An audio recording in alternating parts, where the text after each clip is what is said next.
বন্ধ করে নেবে। ও হচ্ছে একটা চিটার। এই ওকে অ্যারেস্ট করো। স্যার, আপনি কাকে অ্যারেস্ট করতে এসেছেন? আপনি জানেন ও একটা সিবিআই অফিসার। ও কেন সিবিআই অফিসার হবে? ও একটা বড় ধরনের চিটিংবাজ। আগে ও চিটার করে খেত, আর এখন নকল সিবিআই সেজে আপনার মেয়ের সঙ্গে বিয়ে করছে। স্যার আপনার কথা ভুল হয়েছে। ওর সাথে থেকে আমি দেখেছি একটা বড় ধরনের অফিসারও পারবে না। ও কি এমন কাজ করেছে যে তুমি দেখে অবাক হয়ে গেছো? আমি দেখেছি মস্ত ওকে ভয় করছে। আবার আমার চাকরি হয়েছিল না, ওর এক কথাতে আমার চাকরি হয়ে গেছে। আবার ওকে পুলিশে প্রণাম করছে। এগুলো কি সব মিথ্যে? হ্যাঁ মিথ্যে, আমি সব তদন্ত নিয়েছি। কনস্টেবল ওদেরকে ভিতরে নিয়ে আসো তো।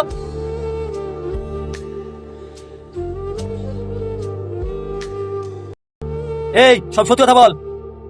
আমি বলছি স্যার, সেদিন আমি গিফট রিসিভ করলে কি শফিক আম থেকে টাকা দিয়েছিল। এবার তুমি বলো, শফিকের কথা শুনে তুমি কেন চাকরি দিয়েছো? কেন চাকরি দিয়েছি জানেন?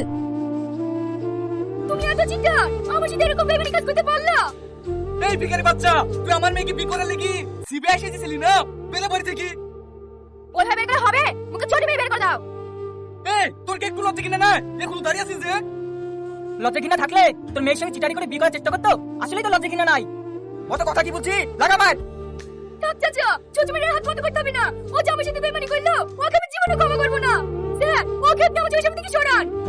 স্যার, এই জানোয়ারটাকে এমন মার মারবেন জানি চিটার করে সারা জীবনকার মতো ভুলে যাক।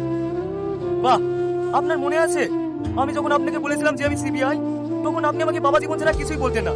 আর আজ যখন আপনি শুনলেন যে আমি সিবিআই না, তখন আজ আমি আপনার কাছে জানোয়ার। আর শ্রাবণী, আমাকে দেখে আর তোমার ঘৃণা লাগছে বলো? হয়তো আমি সিবিআই না বা কোনো এমএলএ ছেলে না, কিন্তু তোমাকে ভালো তো বেশিছিলাম। যখন তোমার চাকরি হচ্ছিল না, তখন আমি হাত পা ধরি হোক আর কেটেই হোক তোমাকে চাকরি তো পাই দিছি। তোমার সুখের জন্য আমি সব কিছু করেছি, কিন্তু আজ আমি ভালোবাসার মূল্য পেলাম না। আজ আমি বুঝতে পেরেছি এই পৃথিবীতে টাকা ছাড়া ভালোবাসা কিছুই না। স্যার, আমাকে নিয়ে চলেন। এই ওকে নিয়ে চলো।